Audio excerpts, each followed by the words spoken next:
Welcome to the book launch for SitaGaia's debut chapbook, Knocking on the Body's Door, poems to be read on the bathroom floor.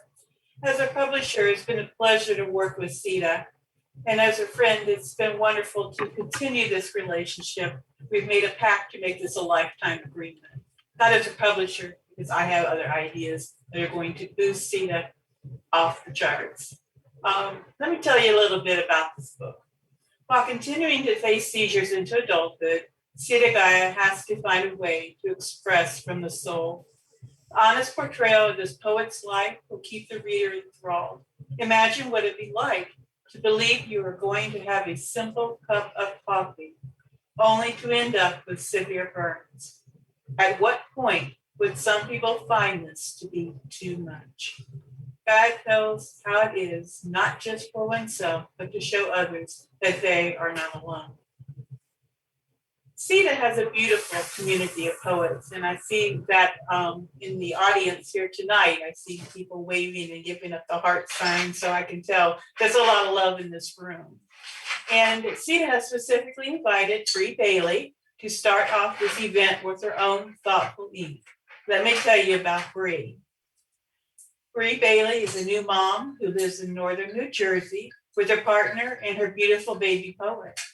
Bree has written since childhood and tends to reflect on growing up, falling in and out of love, motherhood, and family. Bree loves tacos, cheese, laughter, and friendship, but gets anxious and delirious if they happen at the same time. She's a mental health advocate and speaks openly about her own experience with depression and anxiety.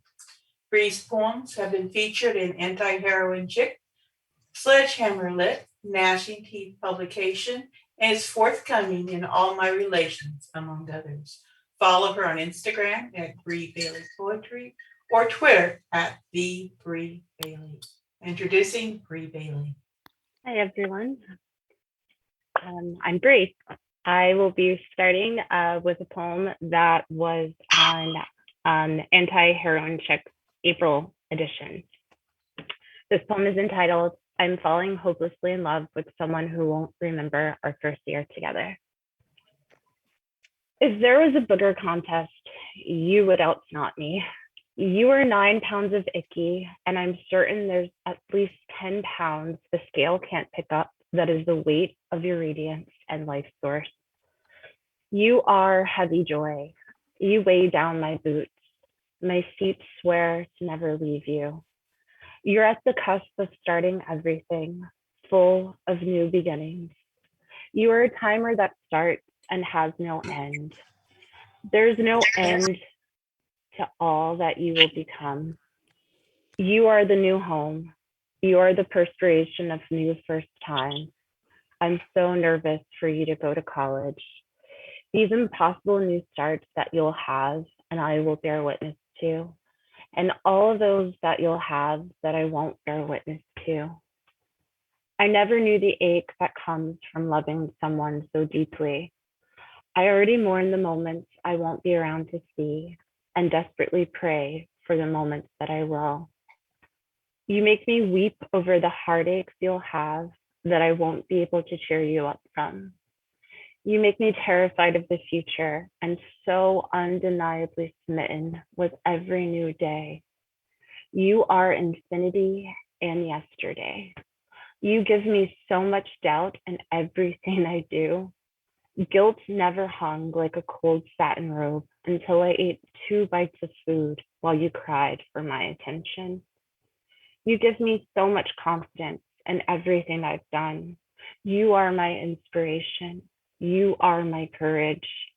Pride never soared the way it did when I held you close and to my face and you burst into it like a truck driver. You are this tiny package of possibilities that will always astound me. A tiny vessel of a testimony that it does get better. You make me better. You are my motivational poster that can't affix itself to anything. You are the pint-sized pilot of my happiness that lacks all motor control and education. How terrifying the thought. You hold my life in your tender, clumsy, nectarine hands. I am so thankful to be uncharted. Thank you. This next one is also about what I write most about at 3 a.m. in the morning, and that is my daughter. It is entitled Blood Orange. I can't wait to witness the first time you taste joy, the first time you taste the unfamiliar and still proceed.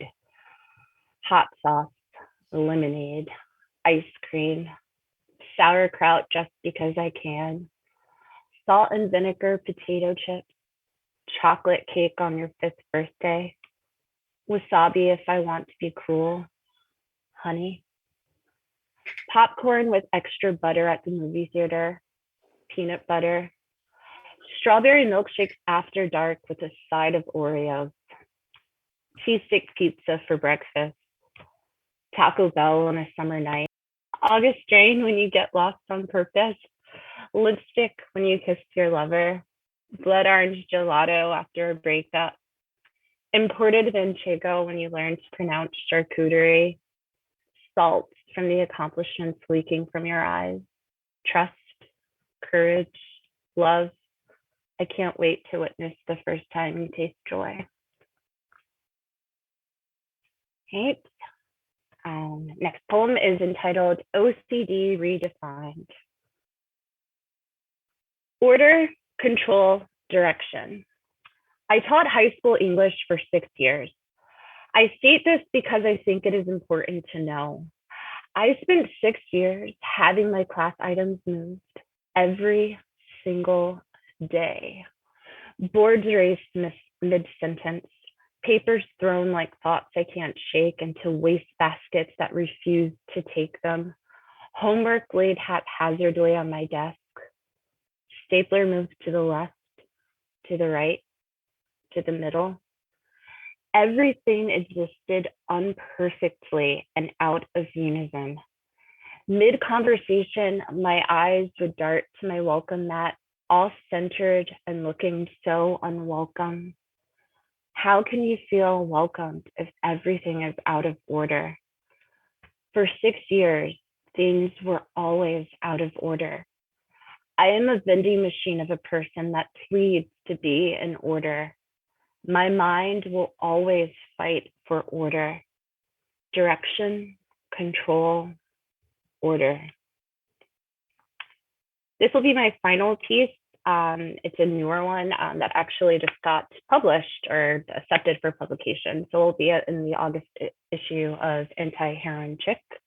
It's a poem inspired by one of my favorite writers, Jonathan Safran Foer's 2-minute personality test. This poem is entitled, "In 2 minutes, this test calls me mom." What's my favorite version of my name? Is it the name I love the most? Is it the name I love the most, the one I had the shortest amount of time?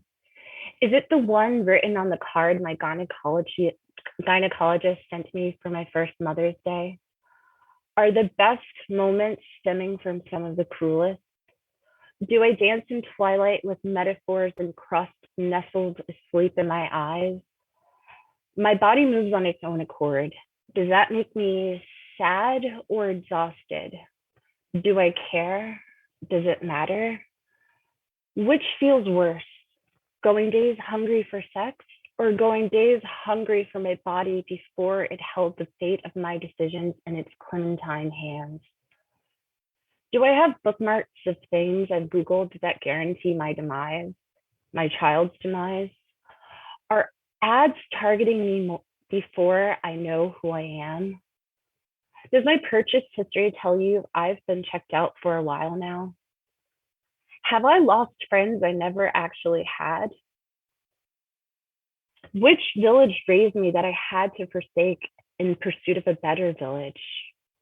Should it matter if it was for the promise of a better future for her village? Do I forage for my own safe space of survivors, of dreamers, of lovers, of poets that make time for me? Am I aware of what is created when my failures kiss my hopes at 3 a.m.? Does it explode into a poem? Can I recall the sunrise after surviving labor in a pandemic between these lines? Does that make me burst with hope or devastation?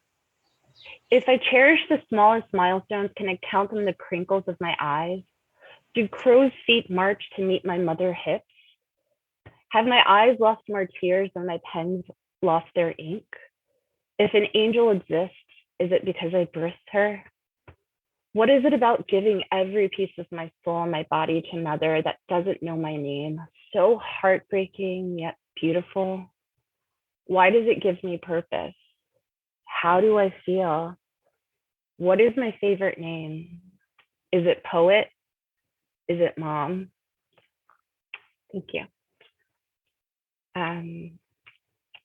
So we're all here tonight to welcome Sita. I met Sita through a workshop we both took entitled Poems That Don't Suck, which was led by Megan Falley. It was through my interactions with Sita, especially reading and having the pleasure of listening to her work, I felt myself falling in love with her words, and her hope. One of my favorite things about Sita is how open she is about her disabilities and how accepting she is of everyone. It was in a private event in our poetry circle, soon to be poetry family, our poemily, where Sita shared a poem that she had written about her seizures and mentioned a prescription, Topamax, that I was also on for several years. You've met a best friend when you share the same medication. But seriously, Sita's description of the medicine and the after effects reminded me of a time I wish I had her words to lean on. She painted the feelings in that piece of what many of us with chronic illnesses face daily. The loneliness, the fear, the pressure to be whatever normal is meant to be, and the longing for acceptance and family. Sita doesn't let the bad get her down, though. She continues to triumph gorgeously in her interactions and her written work. She's not only a mental health and chronic illness warrior, but she's an incredible human who works to educate and teach empathy, and her contributions can be felt everywhere. In her TED Talk that I have admittedly watched 8 times, Sita talks openly about how she's fallen numerous times due to epileptic seizures, how she has burnt her torso, as well as fallen into a pit of despair and depression that she has overcome, and how the simplest of social interactions can be difficult. She said all of this in front of a crowd of thousands. Since that TED Talk, Sita has had many publications, including but not limited to her work being featured in Fine Lines Literary Magazine, a forthcoming issue of Kissing Dynamite, amongst others in the pipeline. Her work no doubt leaves you wanting more, but also evokes a need for change. Her poems beg you to confront things that might make you uncomfortable and beg you to challenge yourself to be a better person and to open your heart to acceptance for all. I'm incredibly blessed to know this warrior goddess of wordsmith. And with that being said, please do me a favor and welcome SitaGaia to read some of her work from her debut chapbook.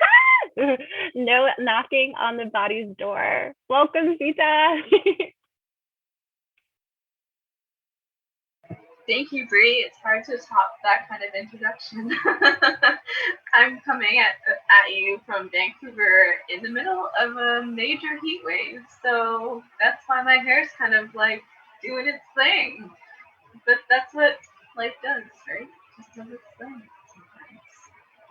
So this poem, this first poem I am reading is actually one that Bree alluded to, and I had the opportunity to workshop it with Megan Falley, our Poems That Don't Suck reader, and she helped me to dig around and actually help me find what I was actually trying to say.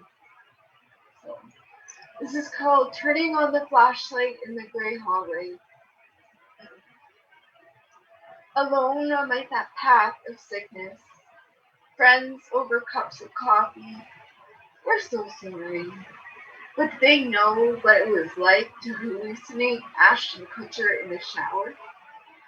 They know the rainbow of illness, the colors cast on their floor, dim and gray. Grief is an endless, crumbled hallway. laughter, and echo in my stomach. My friends don't hold their breath when they pour a cup of tea. Once I forgot to hold mine, and the kitchen floor was the coldest place to soothe my burnt body. 5 months of bandages, the truth under my robe said congratulations, and not how are you feeling? But one day I found a bridge that fit into my back pocket, a community who turned on the light in my hallway. Strange names with Polaroid photos I couldn't place, who also knew the fork of Tokamax, topped high with food which tasted like nothing going down. They knew what it's like not to know your own name after an episode, how the body shrinks into less of a person. My university professor saying, "Oh, you look so good." The invalidation of sickness. Was my body even bad before? They knew that being too thin was also a sign of sickness. Their stories on display like an art gallery in tiny medicine cups. Something I could finally recognize.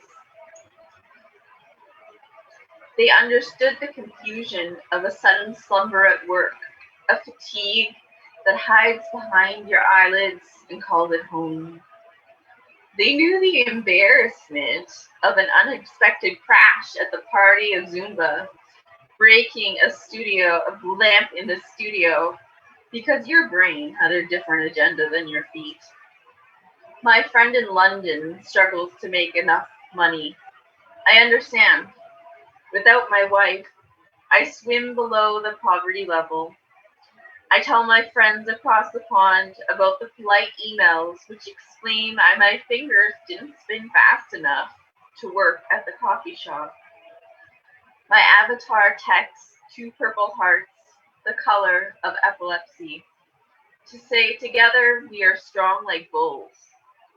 Drool drips onto my chin while looking at the recipes my pal with Crohn's has posted.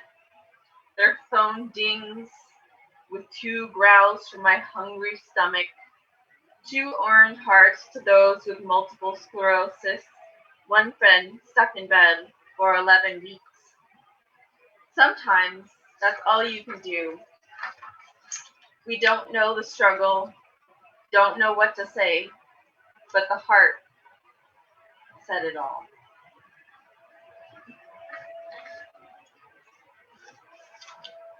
Man, guys, I got fans all up in me, so it's just hopefully papers don't fly around. So, my next poem that I'm reading to you, this was written based on a time where I was a little bit naive about my condition, about living with epilepsy. It's called refractory epilepsy, which means it's hard to manage. But so I had sort of unrealistic ideas about it. Brain surgery.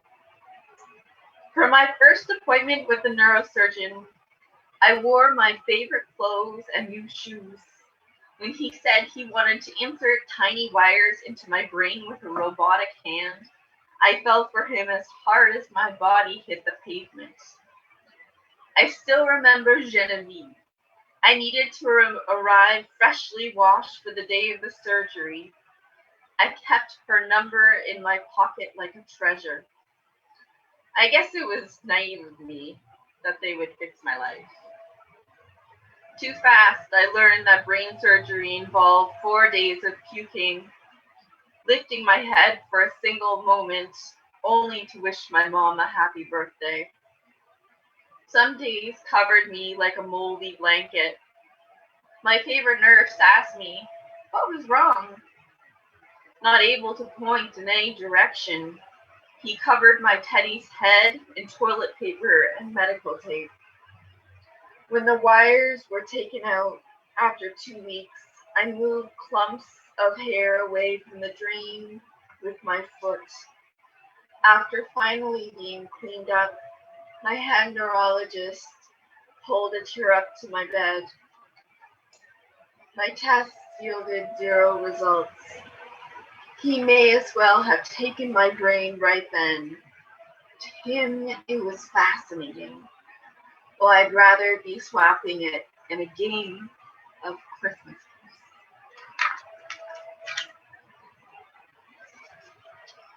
And my next poem is actually my favorite poem in the chapbook. I had talked to Lisa as well, my publisher, and it's actually her favorite too. And actually, some of my friends from Poems That Don't Suck helped me edit it, and they saw it from the very beginning to what it is now. And also shout out to Heather. I'll have a seizure with my coffee on the side. I love the coffee shop down the street. The grinders, how people hide behind their laptops, drowning out the world with their headphones. Whales under the sea don't care how far down they are. The awe of how fast the baristas punch in my order, or how some of them have it memorized. I like consistency. It amazes me how they can work while conversation pours out of me like the coffee they pour for their patrons. How they smile at me because they're friendly, or just paid to do it. I don't care. Did you know the coffee shop is the best place out in the world to have a seizure? My seizures don't leave me staring off in one direction.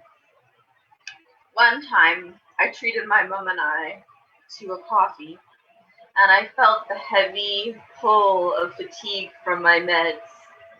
After collapsed to the ground, after I came to, my mom wiped up hot coffee from my chest with her favorite navy scarf.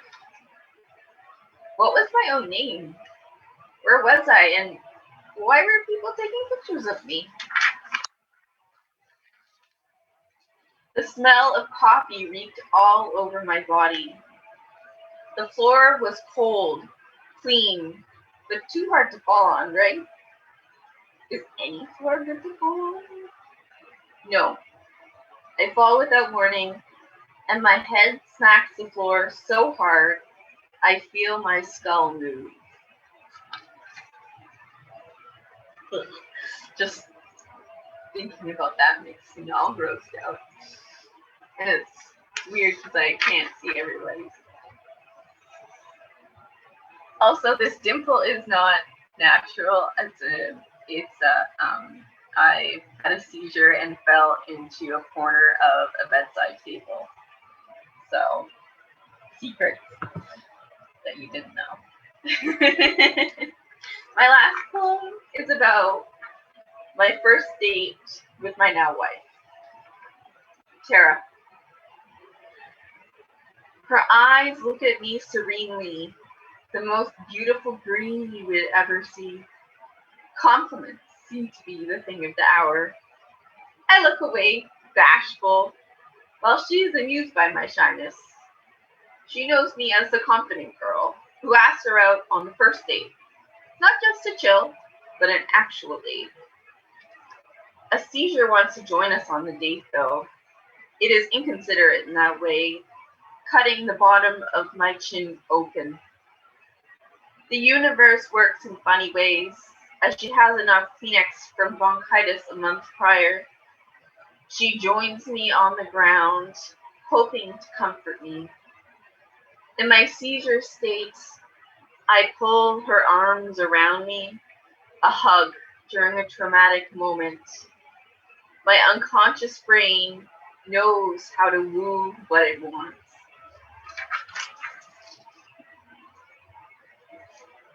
Thank you. Those are my poems for my chapbook. So the chapbook's so small, but yeah.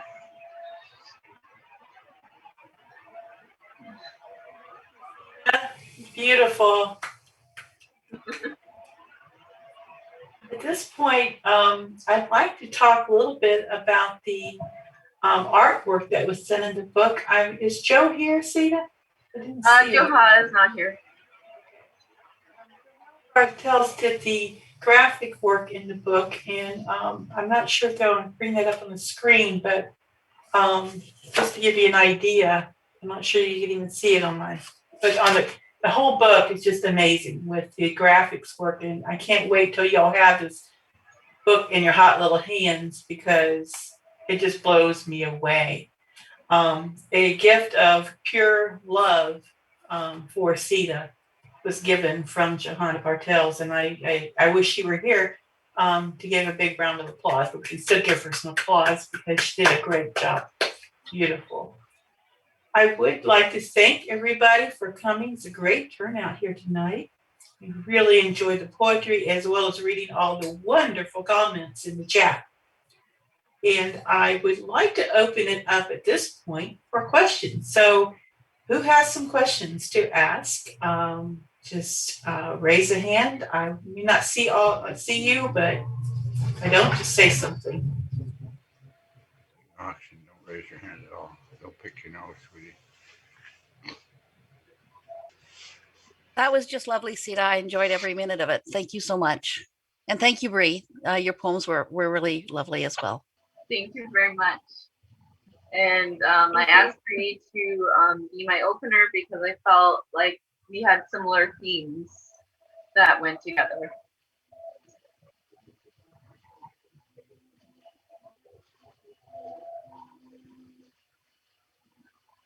I have a question for Sita.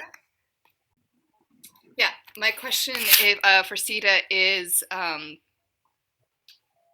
curious about the process of making the book and how you decided on the order of the poems and what that process was like.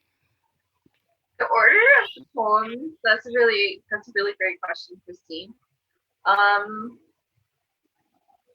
wanted to start off with something light. So I do believe that Tara is the first one.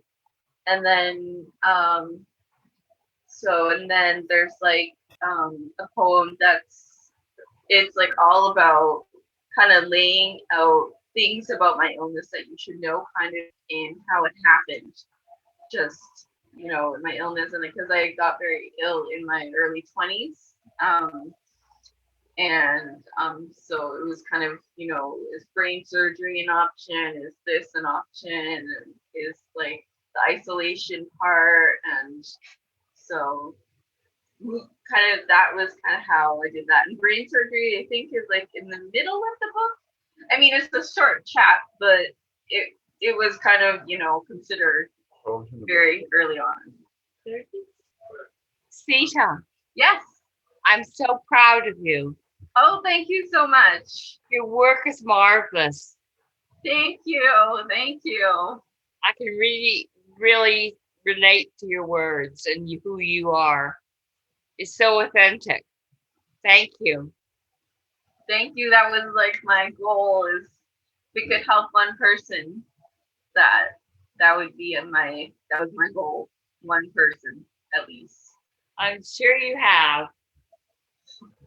It's interesting because I've done a TEDx alumni, and I've had a few people, a person in Pakistan and a person in India, reach out to me, and who both have chronic illnesses, and they felt like they were all alone, and like how I felt in the very beginning, and no one else is going through what I'm going through, and there's 65 million people in the world going through this too. Like, some people are very well, have seizures are very well managed. I'm lucky. I have very well managed seizures.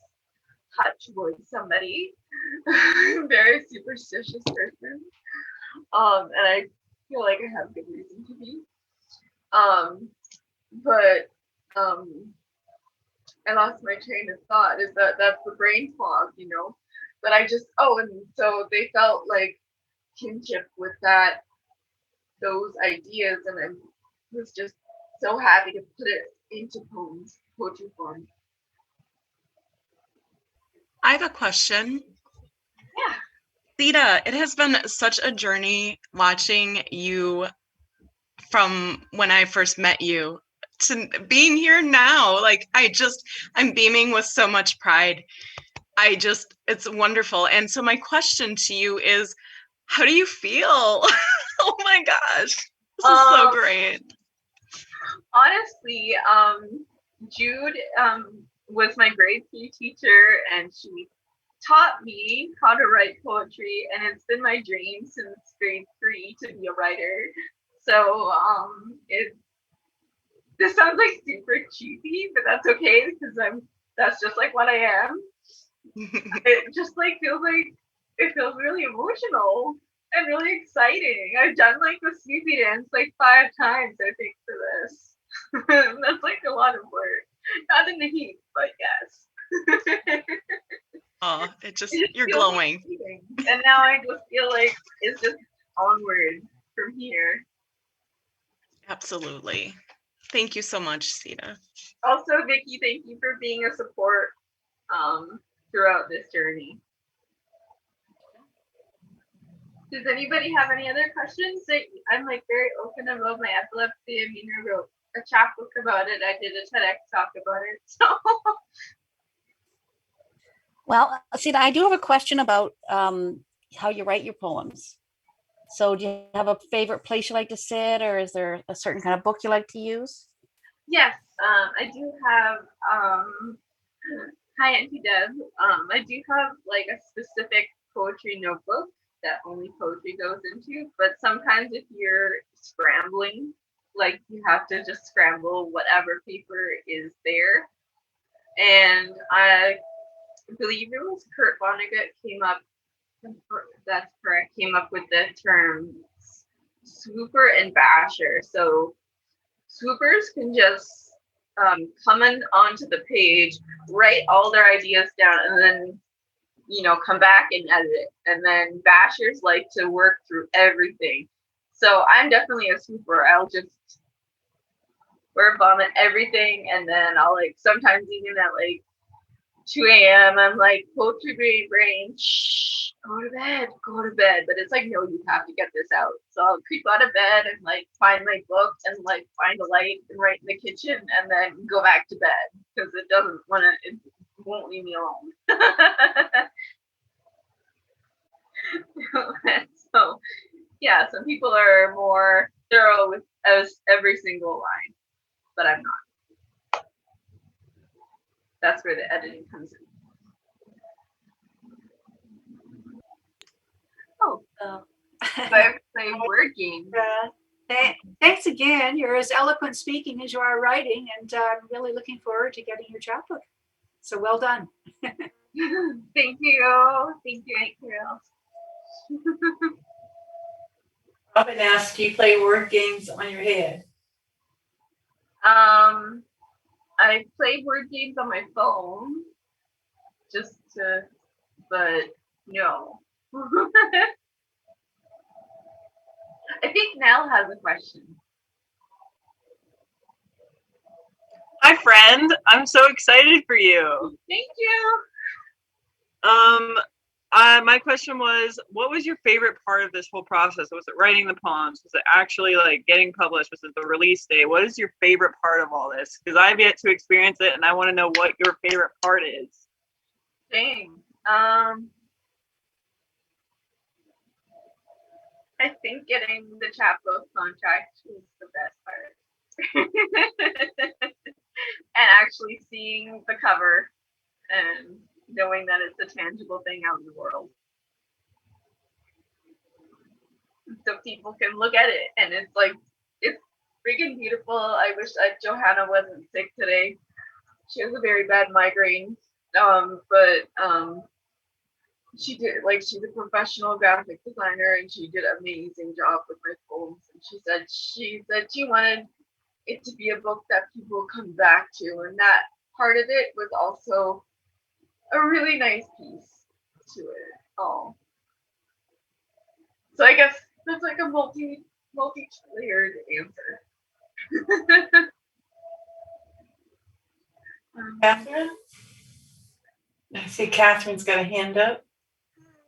I was just wondering how you kind of feel emotionally writing your poems and drawing the inspiration, if it's painful or traumatic to talk about the more negative aspects of epilepsy and the more negative aspects that have led you to this point in your life, or if it's more freeing and peaceful. Oh, that's a really great question. I guess it's like a mix of emotions. It's good to get them out, but you feel upset. I guess I got upset writing things down, and I guess there are some triggers in my poetry, I guess, that were upset in writing them, but in able to put them into a form, then it made it feel better. And then coming back to it, because some poems I just could not write for a little while, but then, so you just let it sit there for a little bit, and then once I came back to it, then it was a lot better. I was able to work through it, and I feel great now that all these epilepsy poems are out there, and now that's done. Although don't be surprised if you see another one.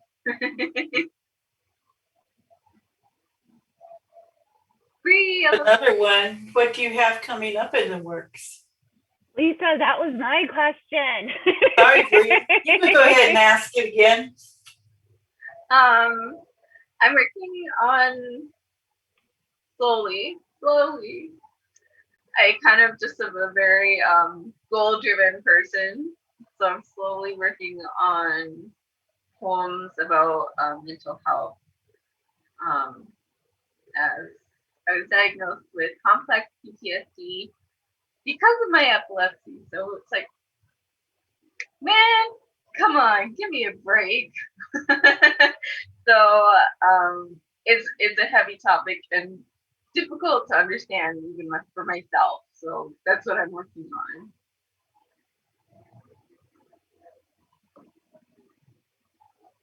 I've been privileged because I've gotten to see some of what you've been working on, and I'm excited about it. Yeah, I share my work with Lisa, like my new poetry with Lisa.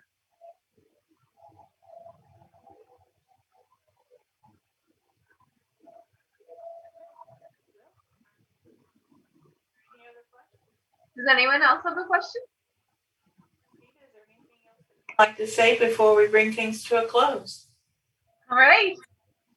Well, I just want to say thank you so much for being here. This has been like a childhood dream. I want to thank. I feel like I'm like getting a Grammy. I want to thank Lisa for working with me like so intimately, and handling my poetry so carefully. And I would like to thank everybody from Homes That Don't Suck for being such an inspiration. Yeah. I'd like to thank Johanna Bartels, who cannot be here today, who made the book amazing. Like, she just added something extra special. And I'd like to thank my wife for being such a supportive person. And yeah, I think I thanked everybody, and thank you, Jude. Thank you, Jude, for inspiring me and getting me into poetry. That's why I'm here. So thank you so much for being here at this book launch. So, and it's available through. Sorry, I'm having really bad brain fog at this moment. Through Amazon and prolificpulse.com. So if you don't want to support Amazon, please go support Lisa. It's on prolificpulse.com/SitaGaia. She has a page on there, and it has her TED Talks, some of her videos that she's done, and the book links for the different countries. Yeah. So thank you so much. This has been Thank you all for coming tonight. We very much appreciate. Thank you, Bree, for reading your beautiful poetry as well. I got chill bumps from all these wonderful poems. And without any further ado, you'll have a wonderful night. Be safe driving home. And be careful in the heat.